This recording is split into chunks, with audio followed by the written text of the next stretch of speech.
then pointed the fucking shotgun at us because we were all like standing here, and it's got a hairpin trigger, ladies and gentlemen. I don't know if you ever shot an old school 12 gauge like Remington, but if with the safeties off, it doesn't take much pressure for that gun to go off.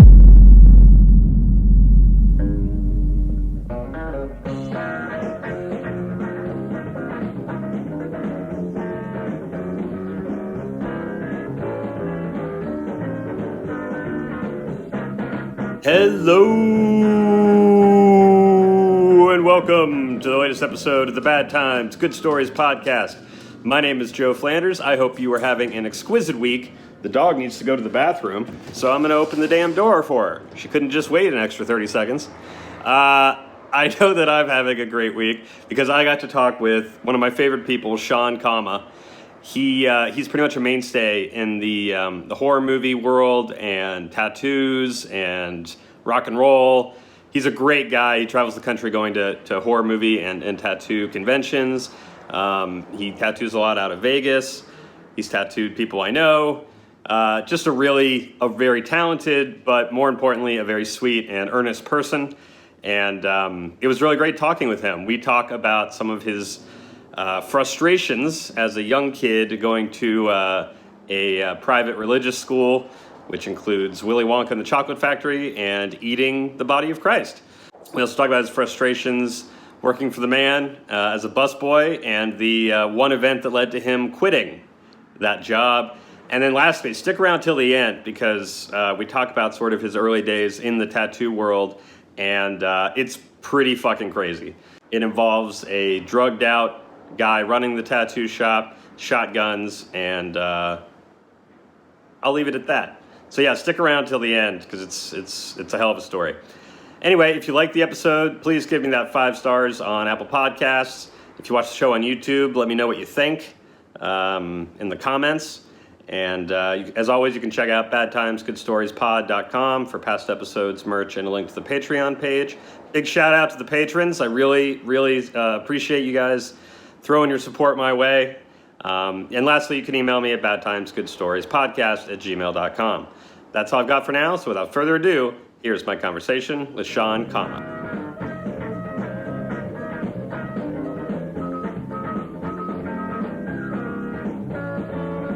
What happens in my head, just like you, sometimes comes out of my mouth before it's ever edited. Yes. So I have to watch out for that. I love your sense of humor in that regard because it's super dry and it's super cynical. Yes. But it's also cerebral. Yes. Which makes me think that you would be great at stand-up. I mean, even just like your vibe, your character and your aesthetic and your demeanor. Mm-hmm. I mean, literally. Sure. I think it lends for a comedian. Thank you. I'm starting to write material for... I've never done it, stand-up. Oh, sure. And I may shoot a special called My First Time and actually just film my first time, and it'd be an hour long. Oh, my God, that would be fucking amazing. In a lot of ways, it's a terrible idea because it takes years, and I realize I'm slapping the face of, every comedian who's like, oh, you got to put in the time to have an hour. But it could be a nightmare, or it could be really interesting, And I would keep all the, jokes that don't get laughs and just the pauses in between. So I am thinking about it. I just think you'd be really great at it. Thank you. When I was thinking about it, I've known you for probably 7 or 8 years now. Yeah, I would guess. It is. And I generally see you in Andy's shows or over at his apartment a couple times. My cousin, and you're just always a beacon of light who I enjoy talking with. Really? Yes, particularly in that world. Where, backstage, there's a lot of, particularly at Warped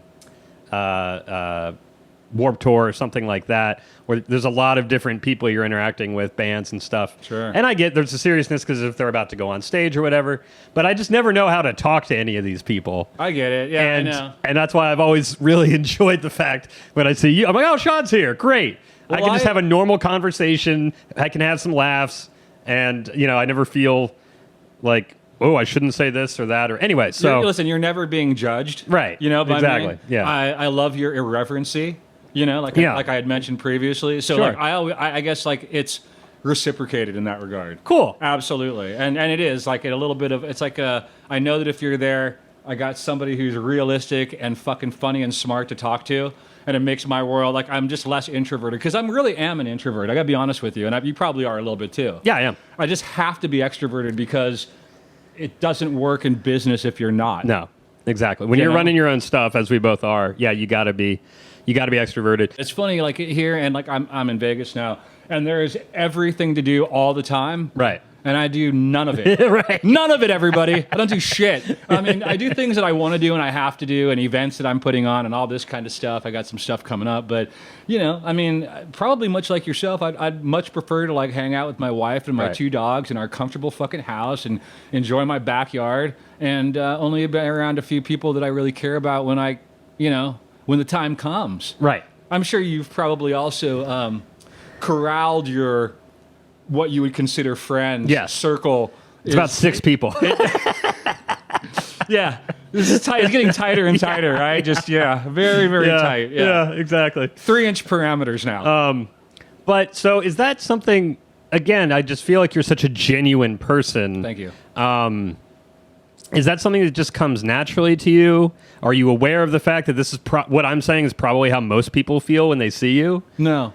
I'm Is it not aware of it on a regular basis because it's hard to see the forest for the trees. Sure. Yeah. I mean, you're just living but your life. recently I had a close friend tell me something similar because and I'm not going to get dark on this or anything or sad, but I was telling him that a friend of mine who passed away was a very introverted individual, a girl, and she was one of these people that wasn't a very popular person based on like her vibe. Sure. You know what I mean? Yeah. But she's the sweetest, most loving person ever and a huge proponent of anything that I ever did, right? Yeah. Well, she recently passed away, and what I was trying to tell him when we were talking about it was that I wanted to make her feel that I saw her. Mm-hmm.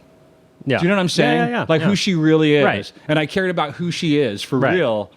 And not a surfacey way. And then he retorted with something similar to what you said. Mm-hmm. And I said, well, that's good. It's a great thing. I mean, I have certainly, because I'm introverted, naturally, I've had to work on my people skills and over decades. Sure. And you just get better with that. Right. You know? Yeah. And at the same time, you work on your vocabulary. And working on your vocabulary always helps you to interact with people just the way experiences do. Mm-hmm. So if you can find common ground with individuals because of your experiences, I've found if you can interject that into conversation, they feel more comfortable and you end up having this vibe. Right.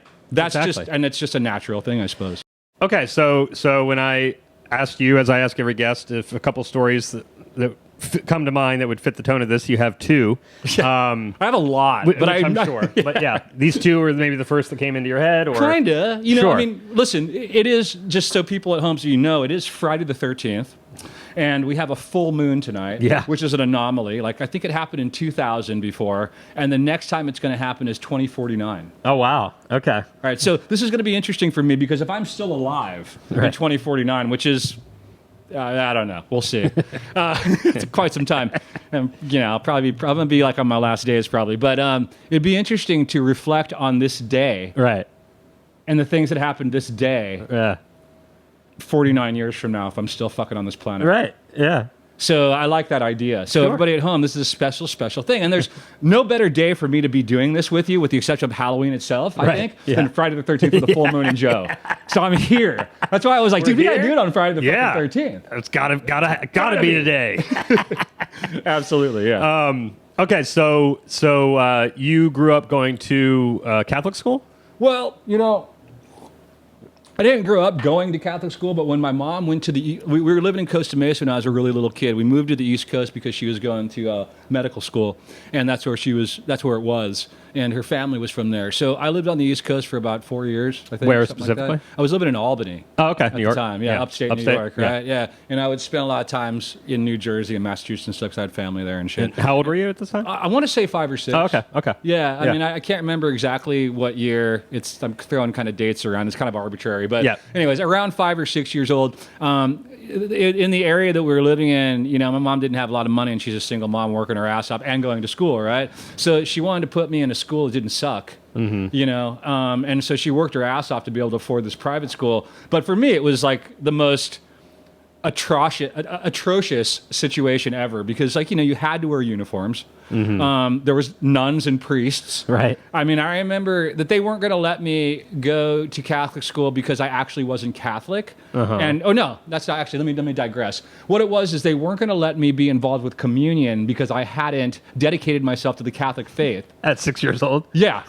Yeah. And my mom was like, "Are you fucking kidding me? You're going to exclude him from this thing that everybody's doing and feel isolated because he hasn't like embraced your fucking faith at 5 or 6 years old?"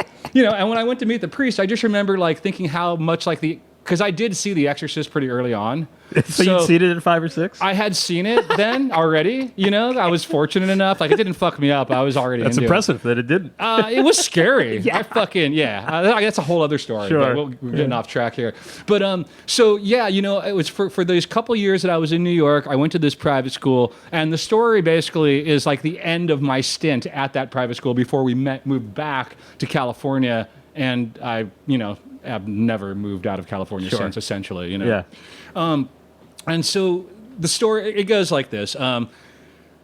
Typical Catholic school people. I mean, if there's nuns walking around, and when they walk by you, they're kind of like floating by always. The floating they nun. don't really, Yeah. they don't really walk. And I remember this one particular day. It was a free dress day. They had like a free dress day on Fridays. You could wear whatever you wanted. Sure. Right? So I went to school in a little shirt that said vampire. Okay. Yeah. And it was the shirt, it's just a simple shirt. It had a Big Daddy Roth kind of image of a Dracula, like on a gear shift. You know what I mean? With his head outside the window of a boogie van in the 70s. Like, it wasn't offensive. Sure. But when I got to school, and this particular day was like a fun day because it was free dress day, and we were also going to get a chance to go to the auditorium and see Willy Wonka and the Chocolate Factory with the Gene Wilder one. Sure. Just to be fucking clear. Obviously. Later on in that afternoon. So we were all looking forward to that. That's like the coolest thing ever. It was just an all-school movie? Everybody goes. It was the first time that I was ever going to see Willy Wonka. I don't want to halt your story, but I recently was thinking about it with Karina. That Grandpa Joe was a piece of shit. Oh, he was a lazy asshole who was in bed for 10 years. And then as soon as there's a golden ticket, he's doing a jig, he's dancing around, he's hopping out of bed. Without a doubt. What an opportunist bastard. Right? Yeah. What about Charlie's parents? I'm sure they're like, he hasn't gotten out of bed in 10 years. There's a bedpan involved. Oh, he's got bed sores, too. Oh, yeah. His ass is just red and pussy. But can you imagine what was the mom thinking in that scenario after shoveling his shit for 10 years? And then he just goes out. Why didn't the mom get to go? She was far more deserving. Oh, absolutely. Or his dad, who was just like, busting his ass every fucking day. What was he, a chimney sweep or some shit? Probably. I don't know. Yeah, everybody was all a these chimney old sweep men laying then. in beds, old people in general, not doing a damn thing. Yeah, I don't know, man. I mean, anyway. You're absolutely right, though. I think that's a valid point, and I think we need to dive into that deeper. Right? And look at look at chronicling of Willy Wonka and the Chocolate Factory. Absolutely. Anyway, we digress. I always jump in with things like that. Always. Yes. So anyway, I was already getting shit for that. Now they wanted to send me home. And you were like 8 or 9 at this point? Oh no, dude, 5 or 6. Oh, I thought this was the end of your 3 years there. No, I mean like that's about it was, but I was around 5, 6, 7 years old during the whole duration. Oh, of I this got thing, you. And so they wanted to send me home for this vampire shirt. But my mom, she's at the fucking work in the hospital. There's no way that she could get and make all this stuff happen. So they made concessions. So they were already pissed off at me for wearing this vampire shirt, which was my favorite shirt at the time. And so they told me that I couldn't go watch the fucking film, and I was super pissed. And my mom laid into him again. It was like, this is fucking bullshit. I'm paying money. You're not going to isolate him like you're going to try to do with the religion thing. So they let me go to the film, and all I did was just exacerbate the situation further. Yeah. So from the shirt, it metastasized into every couple days or so, or week or so, I can't remember the duration, at this particular Catholic school, they had a kitchen. And they would bake Body of Christs. Okay? And for people at home, Body of Christ is a little wafer that you get when you go do communion. They do the holy water thing, and you walk in the church, you do that. Right. And when you go to communion, they ask you to say a bunch of religious things and agree to things, and they put a little wafer on your tongue. Now, generally, that wafer is like this weird, like bland tasting flat white cracker thing that's just kind of fucking gross. Yep. These were delicious, man. They were like little pitas, like, you know, about the same size of the cracker, about that big. And they were like honey, like wheat, little puffy, delicious things, right? So they smelled good. And so they had us in a line, and we were walking to the auditorium to go see Willy Wonka. And I hit up my buddy, who I can't remember his name, and we were like, let's like ditch the line and go into the kitchen, you know. And these are traditional kitchen doors that, you know, do this kind of thing with circles, you know, this kind of thing. So the nuns were in the front, and we were just walking along. So we fucking bolted out of line. No one said shit. We went into the kitchen, and there was, at least in my mind's eye, like an endless supply of delicious wafers there for us. So we proceeded to eat them. Yeah, eat Like, the body of Christ. We ate so much. We ate like multiple racks. Like there was like big cooling trays. I must have eaten most of the body of Christ. You know, like 2/3 of Christ's body I ate. And the other dude ate at least the other third. And then we got caught. Uh-huh. Oh, dude. I can't even tell you like how disgruntled they were. I bet. Just, they were like, they couldn't believe that the kid in the vampire shirt just ate like most of Christ's body. Probably thinking you're tempted by the devil and all sorts. You should have said, the devil made me do it. I don't know what I said at that point, man, you know. But they threatened to send me, not only were they going to take me to the principal, but they were going to have me be yelled at by this music teacher named Mr. Penguin. Which I don't know why they were gonna bring me to him, but that was like, not his real name, was it? His last name was Penguin. Oh my God! I remember it too. Like, you know, I mean, how do you forget something like that? Oh no, yeah, you wouldn't. Okay, so let me just give you. Mr. Penguin was a fucking crazy asshole, and these are kids, 5, 6, 7 years old. Yeah. If you talked in class, he had a tambourine that had the membrane taken off of it, you know, and so it was just these small little like kind of tacks that were sticking up. Oh God! And he would throw that at you across the room. Oh my God! This is Catholic school, ladies and gentlemen. And this is like a long time ago, too, so they could probably get away with a lot more stuff. There was no cameras, there was no internet, so you could kind of do whatever you wanted. I mean, they would paddle you. Sure. You know what I mean? They would do things like that. They didn't hit your knuckles like in old school days, but they still had the authority to hit you with a fucking plank on the ass, which is... God, when it's a male priest doing it, it's super creepy. So I never had to get the wrath of Mr. Penguin. What happened was that they were just so mortified by everything that we did, and you know, and they came down on us and they told us how awful it was, and it didn't sink in. I didn't care. I got to be honest. If I had to do it again, I would totally do it again. Oh, sure. I just didn't care. So then they proceeded to say, okay, well, we're very disappointed in you. I can't remember. I don't recall any repercussions from my mom at all. Right. You know what I mean? And obviously she was, you know, aware of what was happening to a certain degree. She probably wasn't thrilled. But, she probably wasn't thrilled, but she also fucking thought they were a little bit shitty. Oh, yeah. Sure. And based on everything that was kind of happening. And so, you know, what ended up happening is I watched Willy Wonka. Nothing ever happened to me. I ate everything I wanted. I did what I wanted to do. I watched Willy Wonka. I left. And fucking within a month or so, I was back in California with a full belly of Christ.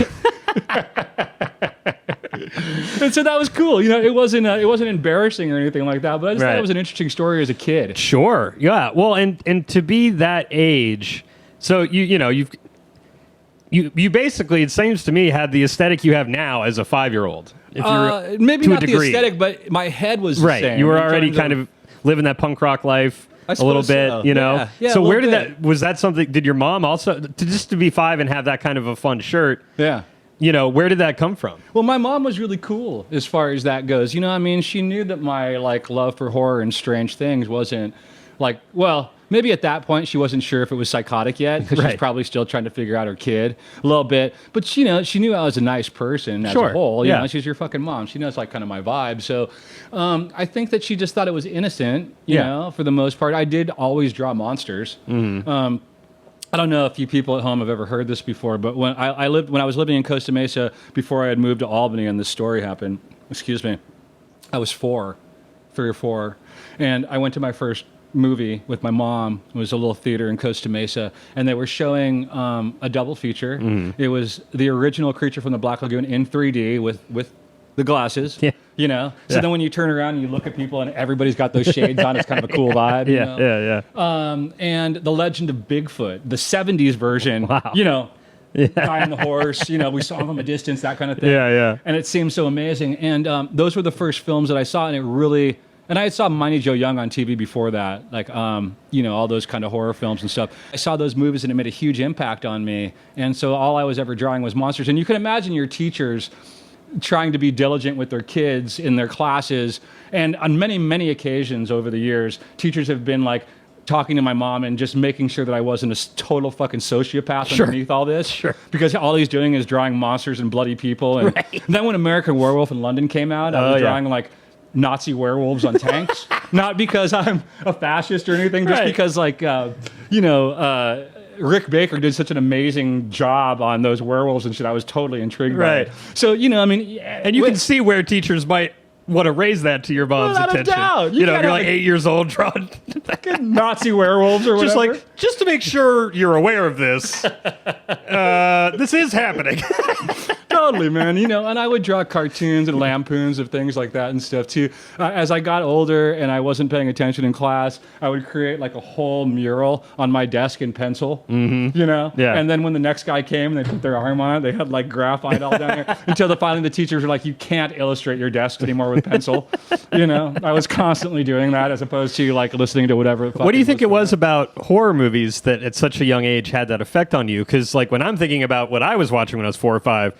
Disney cartoons through and through. Them too, though. Oh, you love them too? I love. Were you drawn to the villains in them? Or? All of them. Yeah. But I just love anything magical at that age. Okay, sure. I was like into people. Dungeons and Dragons when I was at a certain point. You know what I mean? So I was like a nerd in that. I mean, I guess so. But like nerd nowadays is awesome. Oh, well, sure. You know what I mean? Nerds are running the world. They certainly are, yeah. So I was a little nerdy, in that regard of like liking those kind of things. I also liked anime, I was big into the Shogun Warriors and all that kind of stuff back then too. It was just kind of emerging in the United States then, this was seriously a long time ago, guys. Right. Yeah, what was this, like late 70s? This is late 70s. Okay. Exactly. Well, and that's the thing. Now all of this is just commonplace, but because of this, was it hard to find people who shared this? I mean, I was totally like outcast in that. I mean, I tried to, not like outcast bombs over Baghdad, but outcast in terms of an individual not really connecting with people on all pistons. Yeah. Because, you're pretty unique at a young age.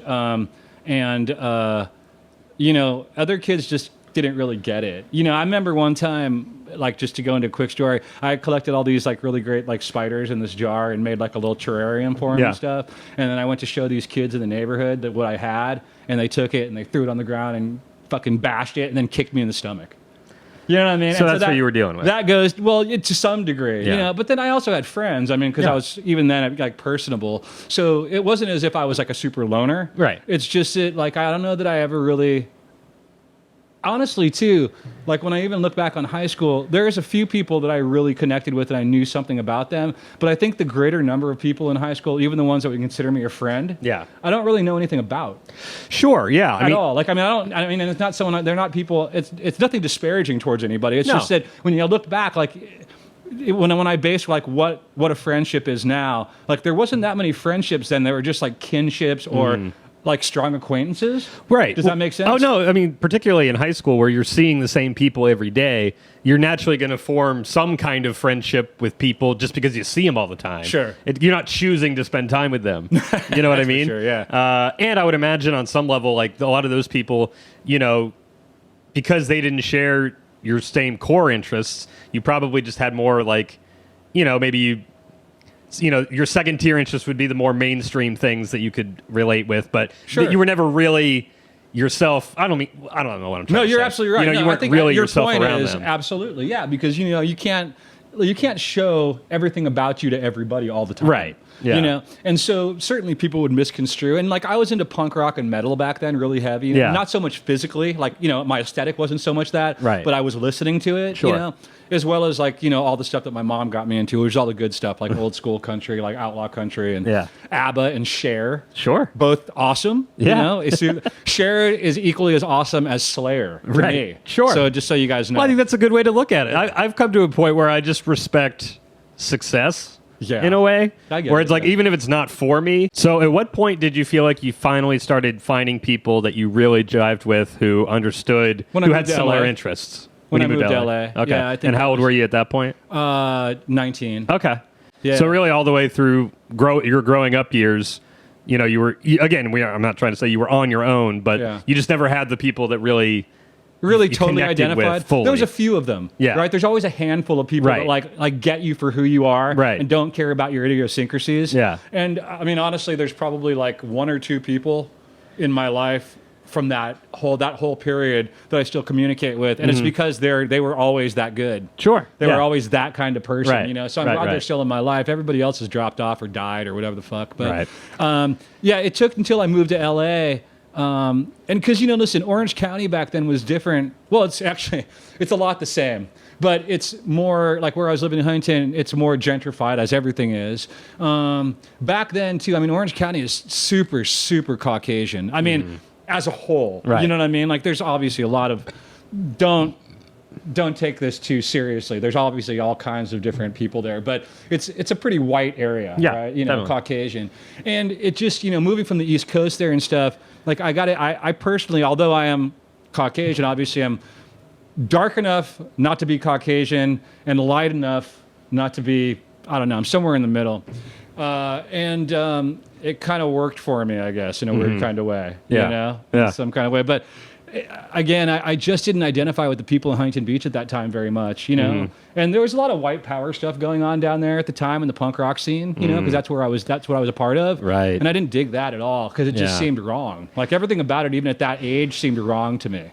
And that must have been super frustrating because it's like, this is the thing you are into, and you are around people that, I mean, the punk rock as a whole, not that specific aspect of it. Sure. So it's like even the thing that you are drawn to, Yeah. there's a lot of aspects of it that you're not crazy about either. Yeah. So then it's just like, well, I think that's par for the course with everything that you do. Yeah, you know? yeah. That's but true. back then, again, because it was like an analog era, so to speak, you know, it was sometimes scary going to these punk shows and stuff. You had to find allies at punk shows. I remember this guy named Jack that worked for Golden Voice. He was a bouncer, and he'd been around. Some of the older punk guys probably know who he was. And I was a little kid, you know. Yeah. But he would always protect me at these shows. So you'd go to the Olympic Auditorium, which was crazy in its own right. Like the idea that my mom would let me drive from Orange County, or either sometimes drop me off, but go with like somebody's older brother to L.A., to the Olympic and Grand. And this is a time when like Olympic and Grand was fucking awful. I mean, there was drugs everywhere. All there was a Burger King across the street. I mean, so you're like a, you know, 13 to like 16-year-old kid getting dropped off in downtown LA when it was desolate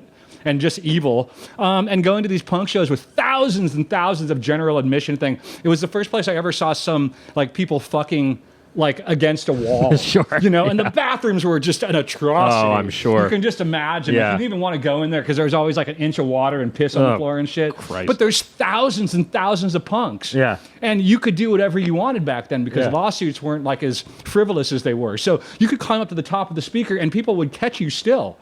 And so you would run on stage and we'd stage dive and this whole kind of thing over the barrier. And it was always scary because there was always suicidals and they were kind of scary. And like the Silmar crew, like, you know, they're kind of like this like super Aryan kind of gangy fucking prison affiliated thing that I was just always super intimidated by. And then there was the skinhead faction too. Yeah, there's a lot. You know? There was all these things, you know, and they would fuck you up. And it was always a little bit scary, but I think that was part of the fun. Right. You Sure. know, and part of the fun was like the danger of it all. But if I was a parent, fuck no would I send my kid to fucking, I just go. And my mom sees this, you have no idea like how just dangerous it was for us. Yeah. So, but you did a good job. Thank you, Mom. So was it around this time, you said like 19, 20, when you moved to LA? Yeah. When were you working as a busboy? Was that what it was? Oh, that was, no, we have to digress to get there. Okay. Yeah, All right. no, this is when I was living in Huntington Beach and it was like, you know, I was always drawing and trying to do things that would make me money that I didn't have to work for the man. Sure. You know, because I've always drawn my whole life. Like, that's always my first love. Music's totally second. Needless to say, I'm doing this busboy job that I fucking hated. And one day, excuse me, am I gonna burp? Oh, what do you I got? am. There you go. Nice. So this group comes in, and I recognize one of the people in the group as a friend of my neighbor. Okay. All right. Now, my neighbor, this, you know, woman and couple or whatever, was friends with my mom. They lived literally right next door to us. And And as a busboy, you know, your job is just to like bring out waters and juices and all the kind of like preliminary stuff that they require. And then I'll be around the table to take the stuff off when they don't need it and then clear it off and whatever. It's a pretty fucking thankless job. Yes. And, you know, and so I was shitty at it. I was shitty at it for multiple reasons. A, I shouldn't be doing something like that because this is not my wheelhouse, really. Yeah. B, I didn't want to be doing it. And C, I wasn't thinking ahead. You know what I mean? Okay. I was just a kid. Yeah, I was probably 15 at the time, maybe. Yeah. You know, at the most. So I walk up to this table. Now, the woman that came in, she was really uptight. I always never really liked her. She was always judgmental of me. She was one of, you know, and that's been a reoccurring kind of theme throughout my life with people who like see me for the aesthetic and the vibe of what I'm doing and the drawings that I do and this kind of thing, and they just think I'm a shitty person without even talking to me. Oh, definitely. They just think I'm Satan, which is fine. It really cuts down the bullshit factor. So this lady didn't really care for me, but I was nice to her and she was nice to me. And so what happened, it makes it even exacerbates things further. So I had this fucking big old tray, almost like a two-handed tray kind of thing of like creamer, milks, iced teas, fucking countless waters, any number of things. Nothing, coffees, some things that were hot, you know, tea probably. And as I'm taking things off the tray, it's all coming off the left side of the tray. You see where this is going.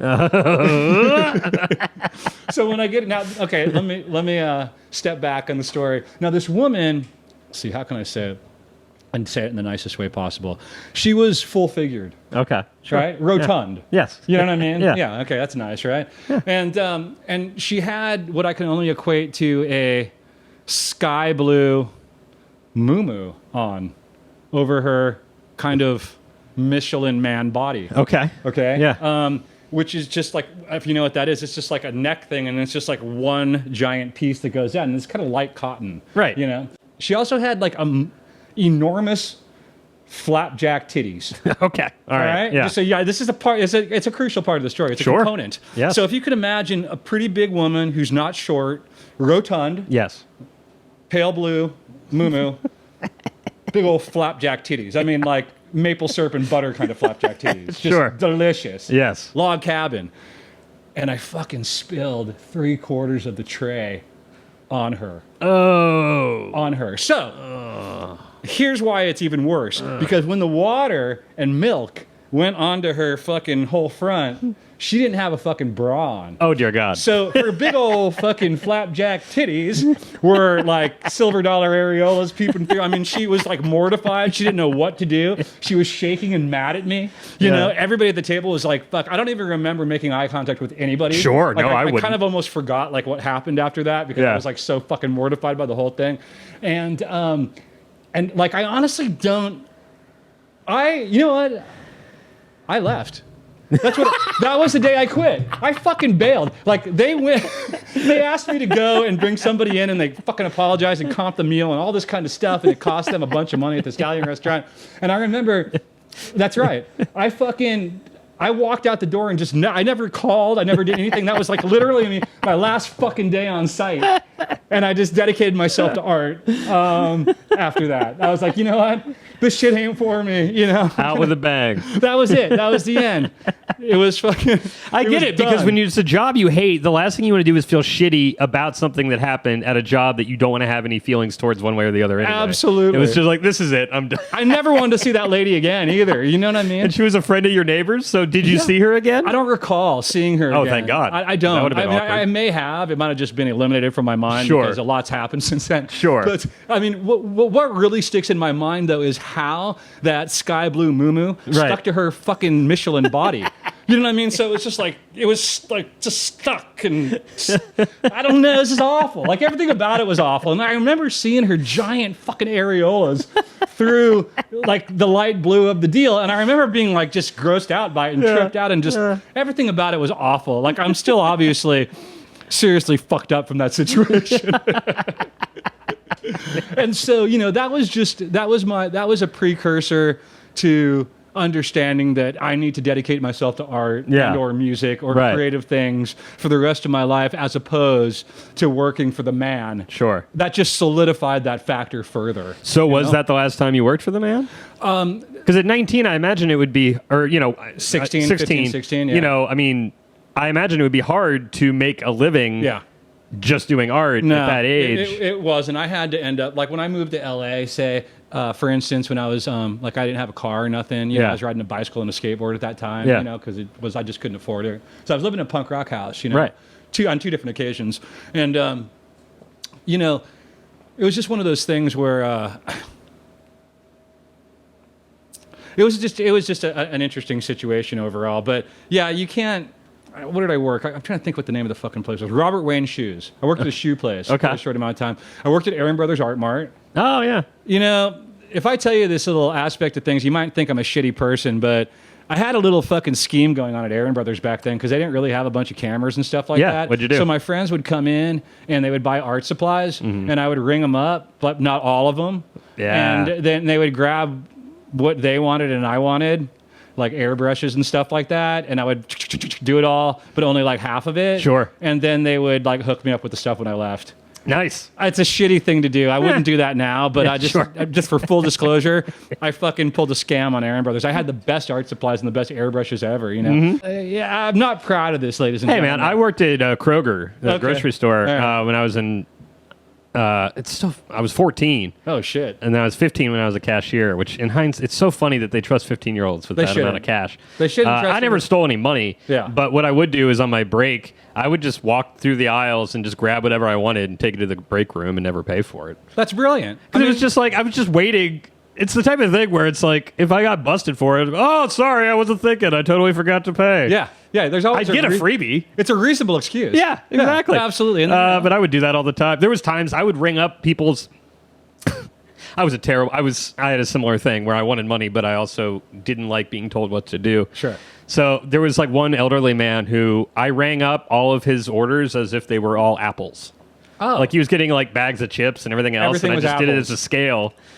So his whole order was like it just said apples the whole receipt. it was probably a third of what he was. Oh yeah, it gonna was. pay. Yeah, it was gonna be. Yeah, and he was like senile and may have been blind, so I was just like, yeah, You know what? it'll You cost gotta- him less. Yeah, but you got to help out people like that. You know what I mean? And I printed off another receipt so I could keep it for myself, and it was just like Apples. 80 items, and it was just apple. I love that, dude. I love that story. That's great. It's the Apple store. you Yeah, know? yeah, That's super yeah. It was cool. it was the Apple Store. Well, thank you for like validating the fact that I wasn't a total fucking like scheming bastard back then. You know? Oh, I was scheming all the time at that age. There was also a thing, a friend of mine introduced it to me, and I'm sure I've talked about it on the show. But in high school, for like a year and a half, I didn't pay for any fast food. I Why, would get it 'cause- for free. So what I would do is go through a drive-through and say, oh, I just came through an hour ago and got 3 burgers and 2 fries, but I only got 2 burgers and 1 fry. And then they just give me free food. No shit. Yeah. And it got to the point where I would have the bags for the different restaurants in my glove box. So I just pull out the proper bag and then put that next to on the passenger Dude, seat. that is And- fucking brilliant. Because what they don't give a shit. They're They getting don't. paid minimum wage. It's well above their fucking pay They're like, grade. sure, whatever. Now I got Whatever. cocky and I went to like a Dairy Queen where fewer people are ordering, Okay. burgers and A stuff. DQ. Yeah. Yeah. And so I went through and they were like, oh, well, pull ahead. We can look through our all the orders in the last hour. We'll find you. And then I I wasn't gotta there, go. of course. I gotta go, actually. So then I got all outraged after like 5 minutes. And I was like, how dare he was there? Ah! And then I just drove off. But yeah, dude, Stamp I was your scheming feet. all the time. You were like Rumpelstiltskin at that yeah, point. Huh? yeah, yeah. And I came to the point where I was like, I wish that this hobby was a little healthier. No shit. But it just man. got to the point where it was fun to just, it tasted so much better at having not paid for it. Oh, without a doubt. You Things know? taste a lot better when you get them for free. you know, exactly. well, when you've schemed. Yeah, When you've exactly. schemed I to was get 'em for always, free. it took me You a know, while to That's a stop brilliant plan that I am surprised that I never thought of. Yeah. That's yeah. Oh, you know, one way that I used to make money in high school Yeah. was I would make fake IDs for people by hand. By hand. Yeah, Wow. yeah. Back then, the driver's licenses had like kind of like a glaze on them. That's You true. know, yeah. didn't have They any weren't. It wasn't holograms the or hard anything. material either, was it? No, it was hard. It was a plastic card, okay. Yeah. but there was like a coating on it. We'll Yeah. say like an acrylic coating, Sure. hypothetically. And what I found was if you hit that really hard with Aquanet hairspray and make coats of it, Yeah. it would like diminish and you could scrape it off. Yeah. You know what I mean? Yeah, So yeah. I would scrape it off, age the ID, and then with a fine tip paintbrush, I would paint the numbers in. Exactly, right? And aging it means that, like, you make it look like you put your driver's license through, like, the washing machine a couple times accidentally. Yeah. Now, it wouldn't work all the time everywhere. Sure. But for these kids, it would work enough of the time. Yeah. You know what I mean? That's awesome. What a And nice side hustle. that was my like little scheme in high school for a period of time. So how did you go from working these types of jobs you weren't happy with to making a living? Because you're a tattoo artist. Yeah. I mean, is that what brings in a lot of your living? Yeah, Or do you have a tattooing tattoo shop? Do you have like a... Tattooing is my primary income, but illustration and selling paintings is a close second. Okay. Yeah. And that's more and more what my focus is now. So when really. did you find your footing doing those things? What it was when I moved to LA, I didn't intend to be a tattoo artist, but I didn't also, at that point, I just wanted to rock. Right. And I wanted to tour the country and Europe in a punk rock band or a metal band, and that's what I was doing. Yeah. And I just needed to get by until I could get that. And, so I was living in a punk rock house and, on, like I said, 2 different occasions. And I ended up going to help out Mark Mahoney's shop as a helper or an assistant, so to speak. And doing that, this was a long time ago in LA. And a buddy of mine was doing it, and he didn't want to do it anymore. And he hit me up. He thought it would be good for me. And so I went to be an assistant there, but not with the intent to be a tattoo artist, just that I could work for somebody, make money, and then I could use that to facilitate me rocking. Right. And it was there are, obviously you're doing drawings on people. So I could see, it's like, okay, this fits kind of in with what I want to do. Exactly. And this is, it was a little bit like, and one of the guys that, the dude that I was kind of helping out was, I'm not going to get too much into him, but he was like a Nazi Mexican. Okay. Quite a combo. Totally. It's just, there's nothing right about that. So you're kind of, I mean, he was in prison. You got a bunch of swastika tattoos on him and shit. He was like definitely a loose cannon kind of guy. I mean, I was well out of my element, Sure. A kid from Huntington Beach that, I shot guns and stuff like that, but I wasn't around real gangsters. Right. And this dude was a fucking wayward Cain for sure. He's the kind of guy that the smart gangster guys would pay to do crazy shit for them so they wouldn't get busted. Right. This is the guy I'm fucking going to draw for. Great. Yeah, I know. My mom had no idea. Nobody did. Anyway, so he's long out of my life. But I went there to just draw for him and clean the shop and clean the toilets and stuff like that. And all the shit that you do is really gross.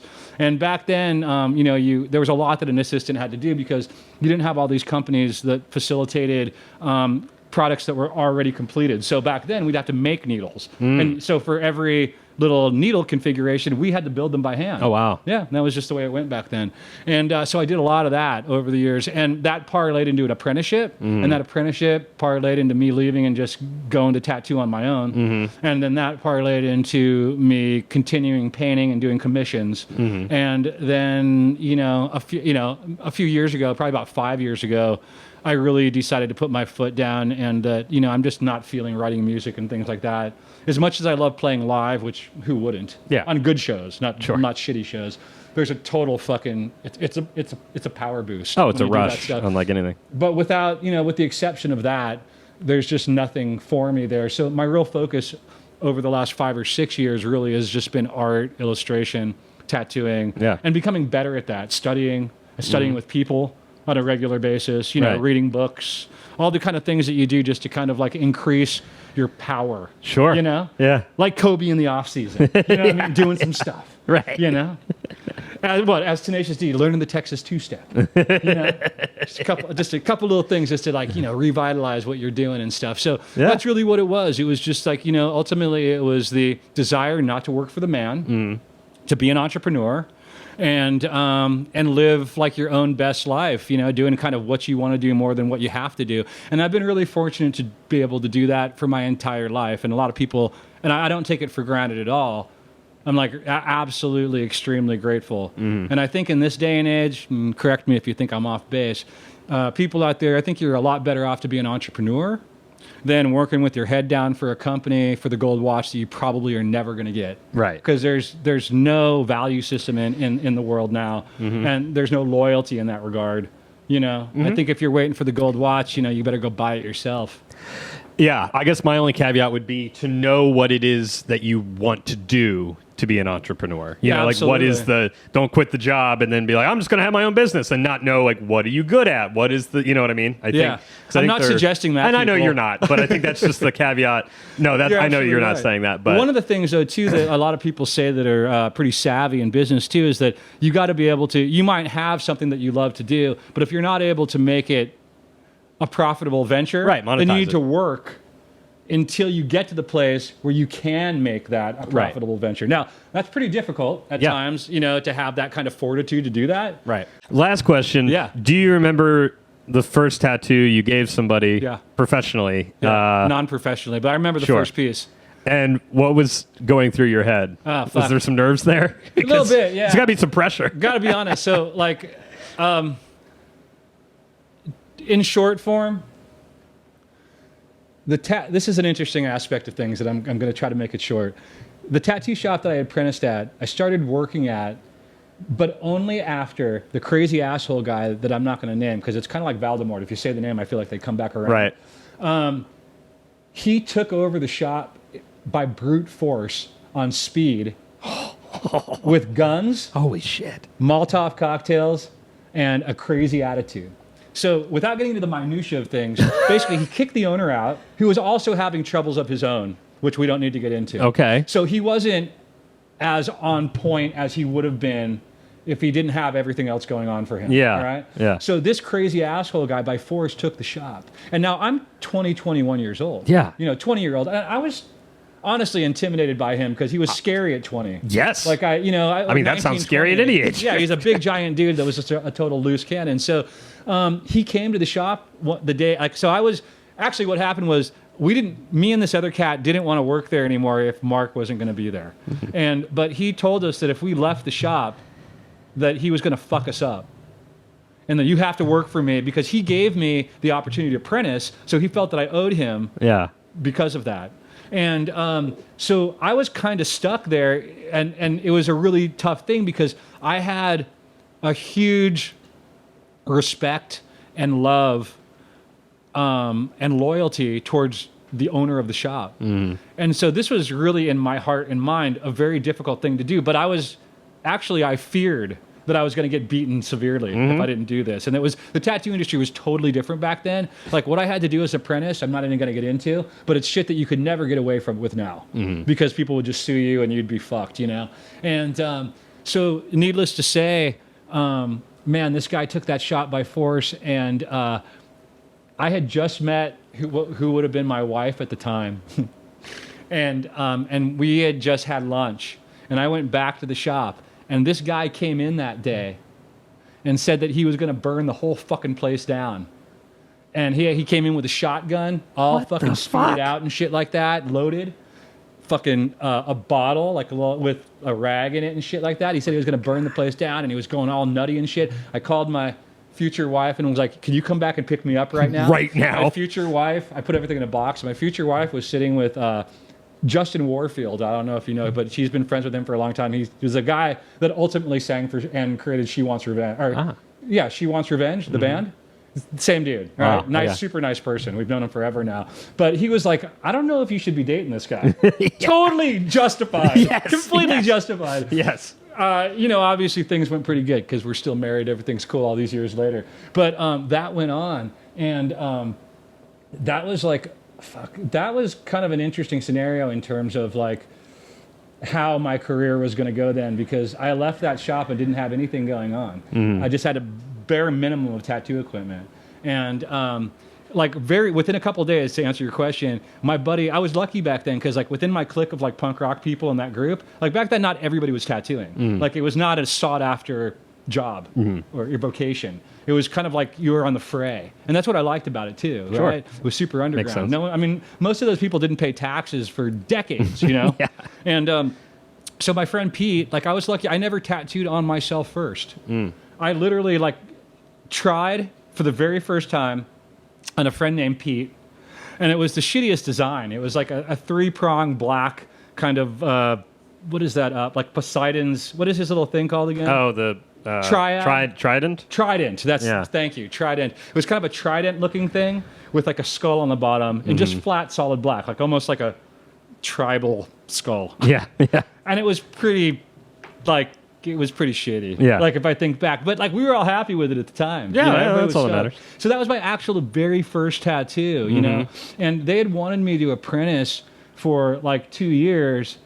And I started, like, 11 months into the game because, I don't know, it was just so loosely managed, the whole shop and the whole thing, everything about it. You know what I mean? With the drugs and the Yeah, it sounds like the fucking Wild gang. West. It was the Wild West. All kinds of, you know, at that same shop they filmed True Romance. That scene when she gets Alabama on her. Mark Mahoney actually drew that little banner and stuff and the whole bit. And Tony Scott and all those people were there at the shop. Wow. One of my buddies at the time that was a punk rock guy was in that scene as the apprentice at the shop. All this kind of stuff. There were a lot of really cool stuff happened there too. Right. Leif Garrett, you know who that guy is? Yeah. He broke the Shamrock sign and got kicked out of Shamrock because he was all hammered.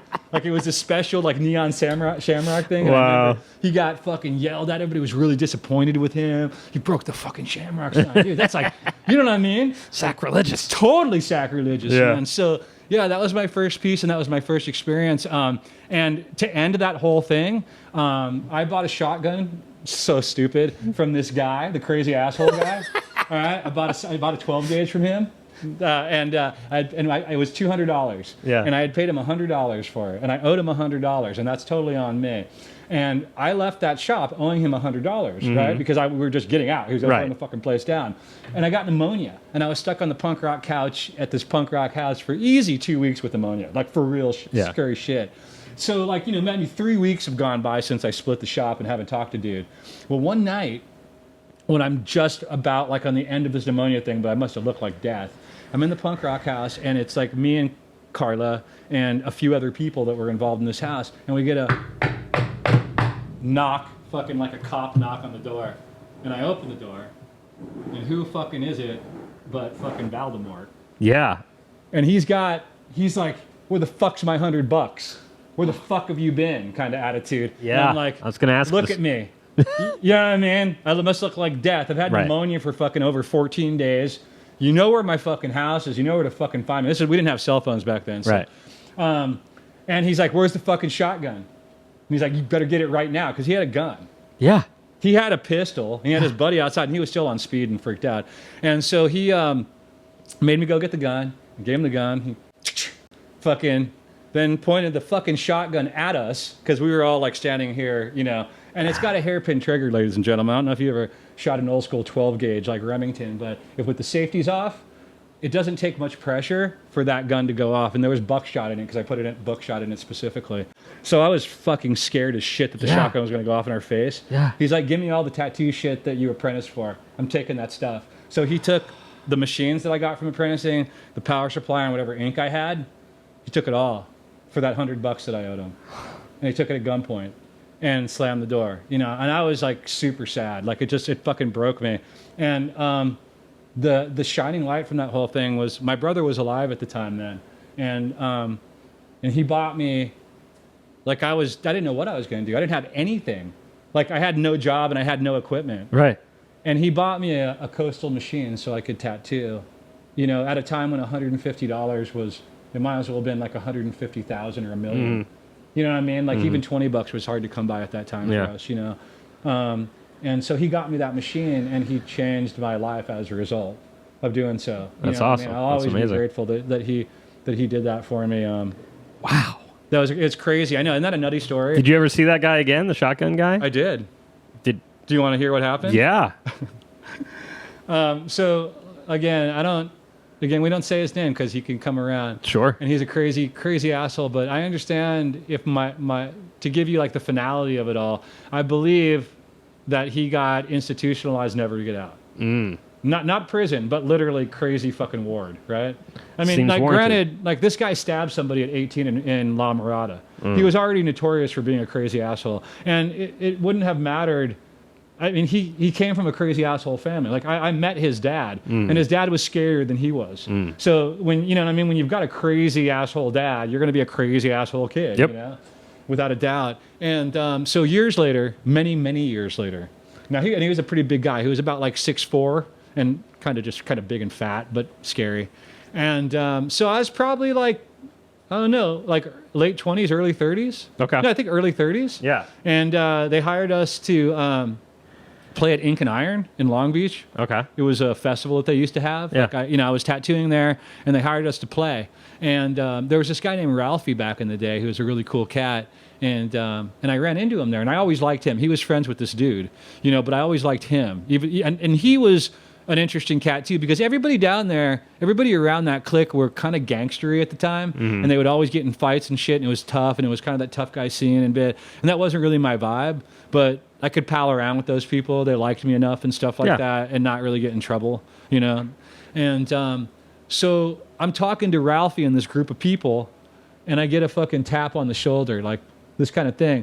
And like my nature is to like with a, hey, how you doing? Right. And Turn my around nature, saying that. Oh, my nature right away was like a positive thing. Like, so I turn around like kind of smiling and put my hand out, and it's fucking homeboy. Oh boy. Dude, and so I'm like, hey.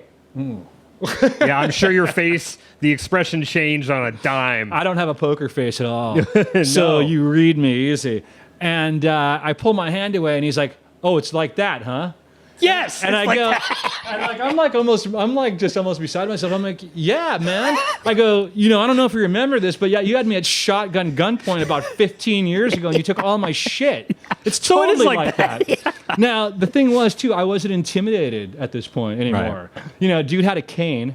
He had like a knee fucking brace on and shit like that. Like his knees were all fucked So life up. caught up to him. Life totally caught up to him from drugs and just being an asshole and doing the shit that he was. So my first thing was like, the first thing I did was assess what I'm going to do if this gets escalated. And I was just going to step into his knees and put him on the ground instantly. Yeah. There's nothing he could have done, and it would have taken him out for life. But I'm not there to get in a fight. No. I'm there to have a good fucking time. So he's like, oh, it's like that, huh? He's like, well, hey, we can squash this right now. Let's go. And I'm like, I go, dude, and you know what? He's there with his kid. Oh my God. He was probably like, I don't know how old he is now.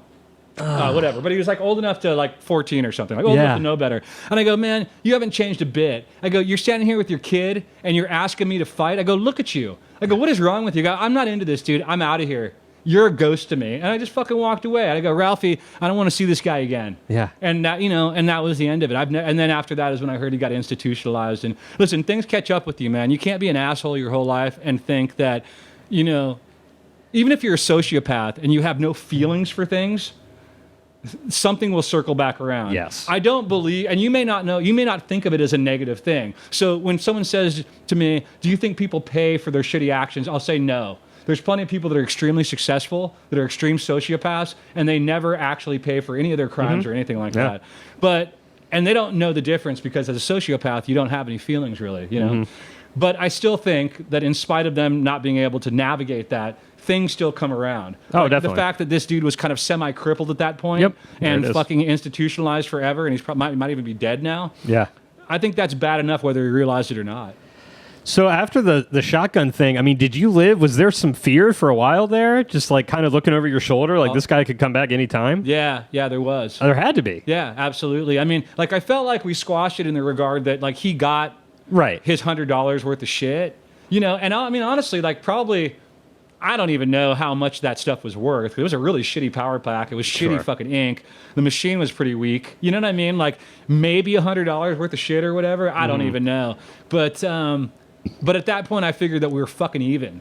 At least in my head, or at least I hoped that we were. Right. And for a long time, I didn't want to see that dude, and it was really kind of freaky for me until I got old enough to where I was like, well, fuck, if I'm going to die from something like this, then fucking let it be. But I'm not going to succumb to being fucking freaked out by this guy anymore. Right. Because it doesn't scare me anymore. You know what I mean? Yeah.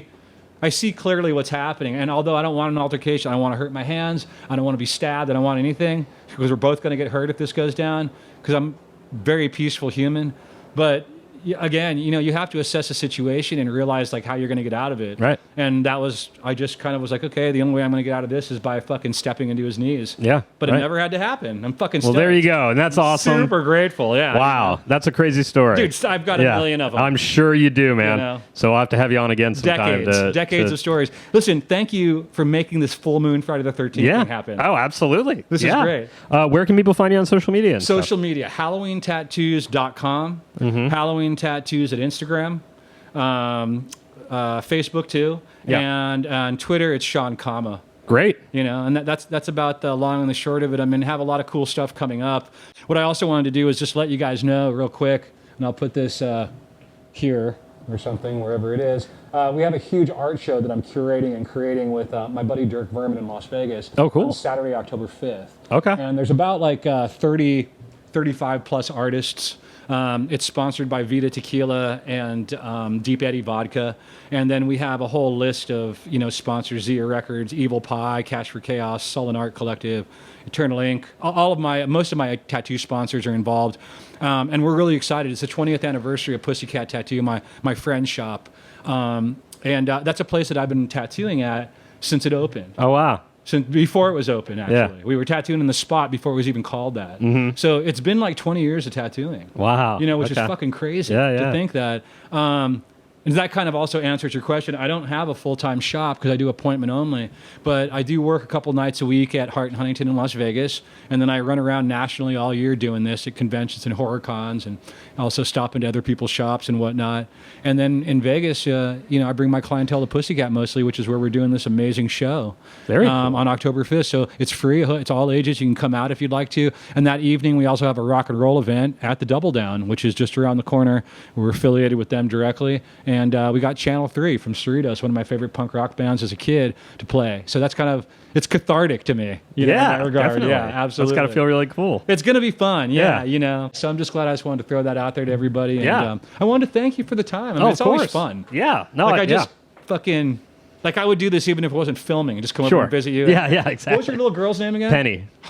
He's got the cutest little Yorkie. She's like super aggressive, but the sweetest one in the world. Like, I bonded with her. Yeah, you did. Got past the I hate you phase. I love her now. She's the cutest little dog in the world. Thank you for the time. Absolutely, man. Yeah, appreciate it. All right, you guys, stay haunted, stay creepy at home. That was the episode. I hope you enjoyed it. I absolutely know that I did. It was great talking with Shaun. Just a reminder, it's the art show in rock and roll at Pussycat Tattoo Parlor. That's the event that Shaun was talking about. It is Saturday, October 5th in Vegas. Bunch of really cool stuff going on there. So I put a link in the description to that event. If you are interested, check that out. Thanks again, Shaun, for coming on. Really appreciate it. If you enjoyed the episode, 5 stars on Apple Podcasts, please, please, please. And until next Wednesday, keep laughing.